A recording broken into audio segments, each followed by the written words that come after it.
This episode is for players who is comparing themselves to others. And I think this is something that it's really easy for anybody outside of sports to compare themselves to others, right? The phrase keeping up with the Joneses didn't come from nowhere, but I really do believe that it happens in sports as well. And if you're a player and or if you're a parent and you're watching this episode, definitely stay tuned to check out my tips on what it is that your player needs to focus on so that they're not falling into the comparison trap. I hear the excuses that players make. Well, coach, if I was this fast, or if I was this tall, if I was this strong, I would have been able to be, I would be able to do these things. I would be on the academy, or I would be on the national team, or I would do this, or that.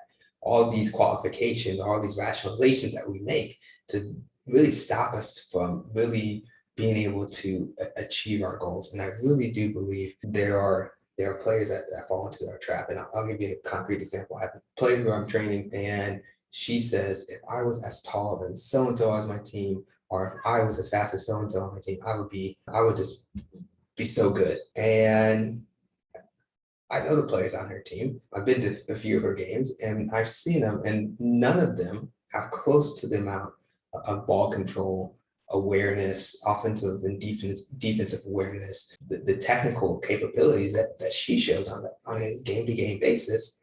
And I think the problem with comparison is it minimizes what it is that you can do well. Everybody has skills. Every person has abilities that they bring, unique qualities that they can bring to the table. One story that I loved hearing was about Messi when he was growing up. Obviously, if you heard that story, Messi was someone who was obviously playing in Argentina, but he wasn't growing that tall. And pretty much the doctors told him that he needed these growth hormone shots, and his parents, his family could not afford that. What actually ended up happening, Barcelona heard about him, discovered him, and actually brought him over and said they were going to pay for his shots, pay for this medication to help him to grow, and he would be a part of their academy.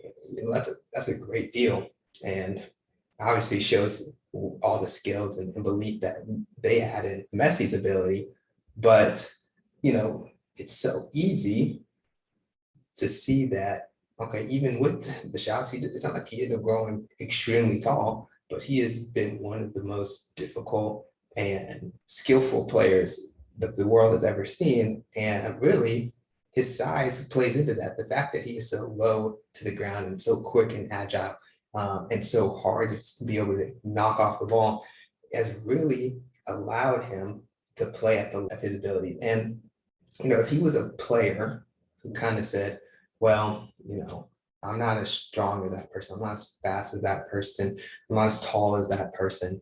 If he was focused on that, it would minimize all these other gifts and abilities that he really has. And he would have lost out on one of his best assets. And I think one of the things that, if you're a parent listening to this, if you're a player listening to this, is understanding what unique skills and gifts that you bring to the table. And I'm not going to say everybody is equally talented. I'm not going to say that everybody has the same amount of gifts, but you can focus on your strengths. You can focus on those things that you do to bring to the table. One of the best quotes I've ever heard was actually come from a basketball coach, Jeff Van Gundy, which he said, effort and energy is a skill. And I, when you think about that, you're like, well, everybody can give effort and energy all the time, right? But not everybody chooses to. And I think those players who do, are actually an asset to the team. If you look at someone like Carlos Puyol, I know he's a little bit of a reach in the pool. Even if you look at N'Golo Kante, he's someone who gives a total 100% energy and effort that is visible on the field. Puyol was the exact same type of had the exact same type of mentality. He was giving his all to the team. And I think that's something that people overlook. So even if you feel like I don't have any of the Messi capability, I'm not tall, are you going to be the player that embraces working extremely hard and giving your all? Another player who may have not had the physical capabilities, but had the technical, the tactical awareness, that most other players will never get to is Pirlo. And if he was comparing himself to others, or if he maybe even if he grew up in a different system, maybe that would have been a wash and say, well, this guy's not fast, he's not strong, he's not really, he's not really a physical presence on the field. But if you see what he does on the field, he puts such an influence on the game. And so his ability to think the game, the ability to be composed and not allow himself to get rushed really enables him to do some absolutely remarkable things, or enabled him to do some absolutely remarkable things from the midfielder. So I think the biggest thing is understand what your abilities are, understand what you can do, and really focus and hone in on that. Don't allow comparison to minimize your own strength and ability as a player. And parents, help your players to focus on this. Help them to, again, this is where that soccer notebook comes in. Help them to write down those strengths that they have, right? I think another trap that we fall into with the comparison game is also looking at someone else's journey and saying, well, I haven't achieved that.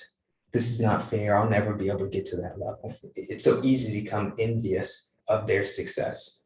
And what you have to kind of look back and take a step back and understand is everybody's has a different journey. Everybody has a different path. And just because you see where they're at right now, you haven't seen the ups and the downs and the detours and all these different things that they had to get to just to get to this certain point.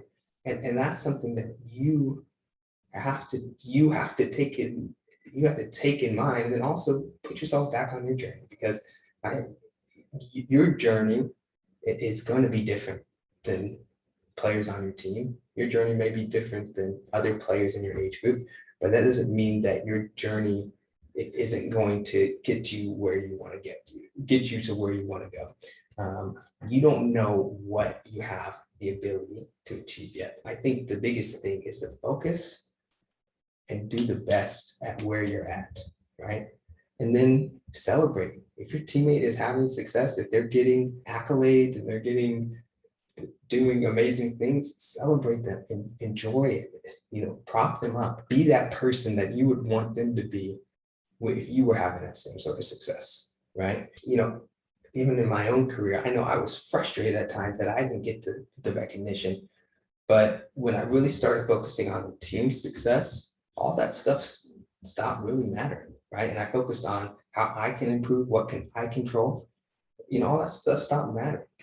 I could focus, I could celebrate when a teammate won player of the week, or our team did well, because that's what the focus was on. And I think that's where you can see the most growth and become a better teammate and become a better player, when you change your focus off the comparison game and really focus on how can you control what you can control. Let me know if you agree.